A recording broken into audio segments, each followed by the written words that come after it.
एक छोटा बच्चा पिता से पूछता है, जंगल में जानवरों को भूख लगती है तो वो क्या खाते हैं।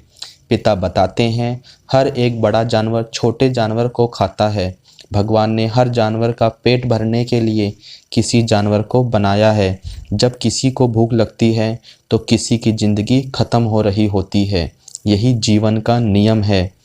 हैदराबाद शहर में दिखाते हैं, एक के बाद एक लड़की गायब हो रही है।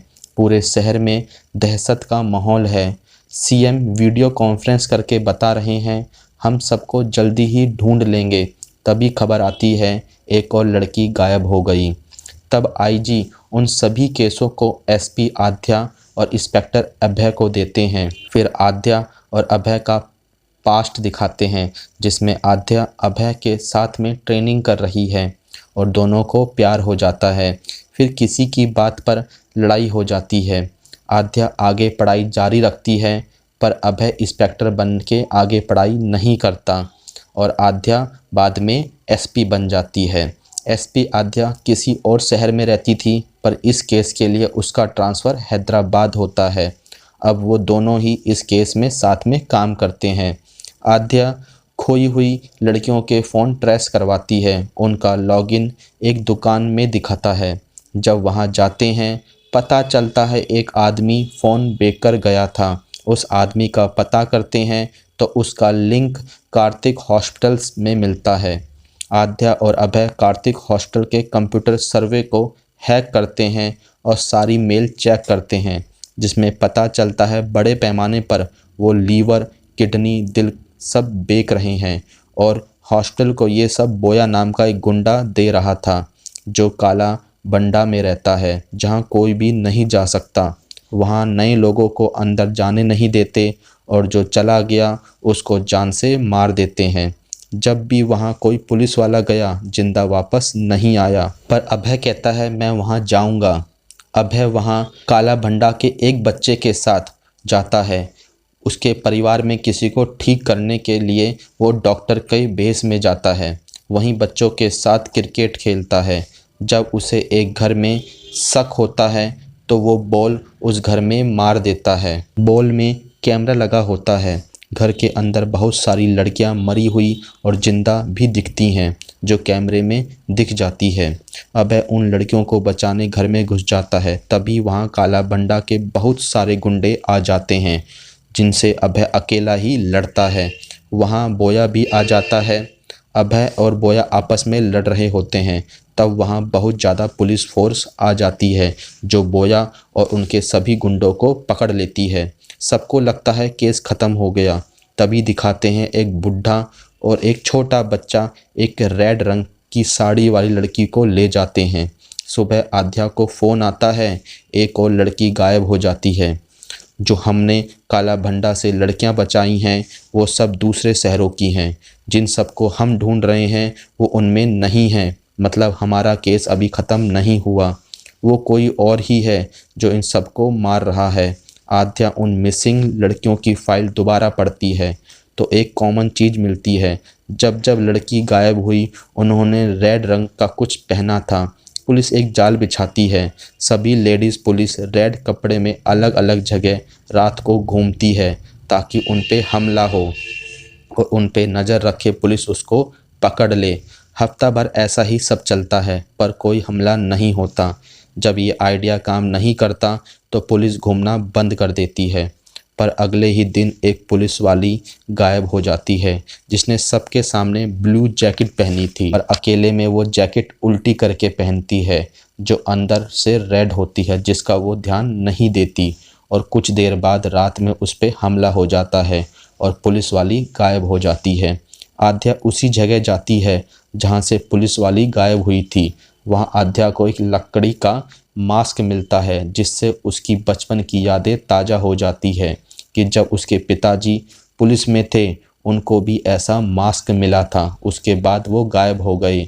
ये सब पता करने वो वापस अपने गांव जाती है और उसके पापा जिस पुलिस थाने में थे, वहाँ उसके साथी पुलिस वालों से पता करने जाती है कि तब क्या हुआ था। एक पुलिस वाला बताता है, तब लड़कियां गायब हो रही थी। हमारे और आसपास के इलाकों से भी लड़कियां गायब हो रही थी। पर किसी का कुछ पता नहीं चल रहा था।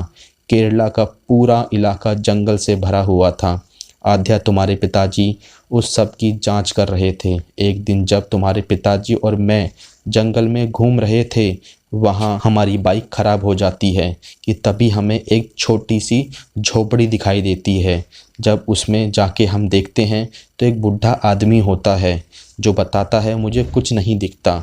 बस हम उसका नाम पूछकर आ जाते हैं, जो बताता है मेरा नाम रेड्डी है, और हम वहाँ से आ जाते हैं। मुझे उस पे शक होता है, पर तुम्हारे पिताजी बोलते हैं जिसे दिखता ही नहीं वो ये सब नहीं कर सकता। थाने में एक आदमी आता है जो बताता है मुझे ये लकड़ी का मास्क मिला है जो बहुत अजीब है। उस मास्क को फॉरेंसिक जांच के लिए हम भेज देते हैं, जिसमें पता चलता है मास्क पर बहुत सारे अलग अलग खून के निशान हैं, और ये मास्क भी 150 साल पुराना लकड़ी का बना हुआ है। ये मास्क एक किताब के कवर में छपे हुए एक पिक जैसा है। उस किताब का नाम हिडिंबा है, पर वो किताब हमें ढूंढने पर कहीं भी हिंदी में नहीं मिलती, सिर्फ संस्कृत में मिलती है। उस किताब को कोई भी पढ़ नहीं पा रहा था, इसलिए तुम्हारे पिताजी उस किताब के लेखक के पास जाते हैं, जो उन्हें बताता है पहले आदिवासी में हिडिंबा प्रजाति थी जो इंसानों को मार कर खाते थे। पहले अंग्रेज कैदियों को काले पानी की सज़ा के लिए अंडमान के तट पर शहर से दूर छोड़ देते थे। वहाँ ये हिडिंबा प्रजाति भी रहती थी जो इनको मार के खा जाते थे। अंग्रेज देश छोड़कर चले गए, पर हिडिंबा प्रजाति को इंसानी मीट खाने की आदत पड़ गई। कुछ जमींदारों ने अंडमान पर कब्जा कर लिया और हिडिंबा के लोगों को गोली मार दी। उनमें से एक बचकर पास के गांव इडुक्की में चला गया, जहां उसने मीट काटने का काम करने लगा। उसकी ईमानदारी देखकर गांव के लोगों ने उसकी शादी एक औरत से करा दी, जिससे उसका एक छोटा सा बच्चा भी हुआ। सब उसे वहाँ रेड्डी बोलते थे। बाद में उसकी बीबी मर गई। बीबी के गम में बहुत रोया, जिससे उसकी आंखें खराब हो गई और बस रेड रंग दिखता था। फिर रेड्डी अपने बेटे को लेकर भटकता रहा, जो जहाँ भी जाता वहाँ लड़कियाँ गायब हो जाती, और उसका बेटा मशीनरी स्कूल में जाता था। आद्या के पिता सब सुनकर पुलिस को बताते हैं वो बुढ़ा ही खूनी है, लड़कियों को वो ही खा जाता है, इसलिए सब गायब हो रही हैं। मैं उसे पकड़ने जा रहा हूँ। जब आद्या के पिता उसे पकड़ने जाते हैं, वो अकेले होते हैं। रेड्डी और उसके बीच लड़ाई हो जाती है, जिससे रेड्डी उनको काटकर खा जाता है। जब हम सब पुलिस वाले पहुंचते हैं, हमें वहां कोई नहीं मिलता। उस बात को 20 साल हो गए। अब तो रेड्डी भी जिंदा नहीं होगा। हाँ, उसका बेटा जिंदा है, जिसका पता नहीं कहाँ है वो। सबका शक बोया पर जाता है, पर वो जेल से भाग जाता है। अभय बोया को पकड़ने जाता है और आद्या उस लड़के के बारे में पता करने उस गांव में जाती है जहां वो रह रहा था, बड़ा हुआ था। उस मशीनरी स्कूल में जाती है जहां उसकी पढ़ाई हुई। वहां स्कूल में आद्या 20-25 साल पुराने रिकॉर्ड को चेक करती है। उधर अभय बोया को पकड़ने उसके ठिकाने पर जाता है, जहां बोया के साथ बहुत सारे गुंडे होते हैं। अभय उन सबसे अकेला ही लड़ता है। वहां आद्या को स्कूल में बचपन की जो पिक मिलती है, वो अभय के बचपन की पिक से सेम होती है। वो अभय का असली नाम पुलिस एकेडमी में पता करती है। उसका नाम जोसेफ थॉमस निकलता है। बच्चे का नाम भी जोसेफ थॉमस लिखा होता है। जो निशान बच्चे की पीठ पर होता है, वही सेम निशान अभय की पीठ पर भी उसने देखा था। आद्या को पता चल जाता है अभय ही हिडिंबा प्रजाति का बच्चा है। आद्या अभय के घर जाती है और कुछ ढूंढने लगती है।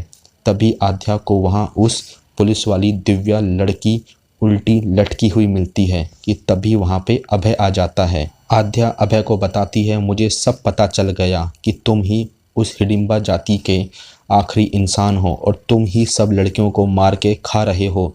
अभय बताता है इसमें मेरी गलती नहीं है, मेरे अंदर का जो सिस्टम ही ऐसा है जो मुझसे ये सब करवाता है। तो मुझे कुछ समझ नहीं आता मैं क्या करूं, मैं सब भूल जाता हूं और ये सब करने लग जाता हूं। मुझे तुमसे प्यार हो गया था, इसलिए मैं चाहता था कि तुम मुझे इन सब पाप से आज़ादी दिलाओ। मैंने खुद तुम्हारी मदद करी ताकि तुम मुझ तक पहुंच सको और मुझे रोक लो।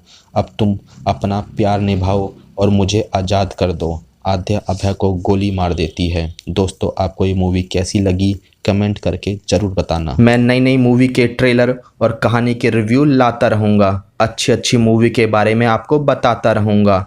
आपको भी है मूवीज़ से प्यार और जानना चाहते हो मूवीज़ के बारे में सब कुछ, तो रेड बटन दबा दो, चैनल को सब्सक्राइब कर लो ताकि हम मिलते रहें।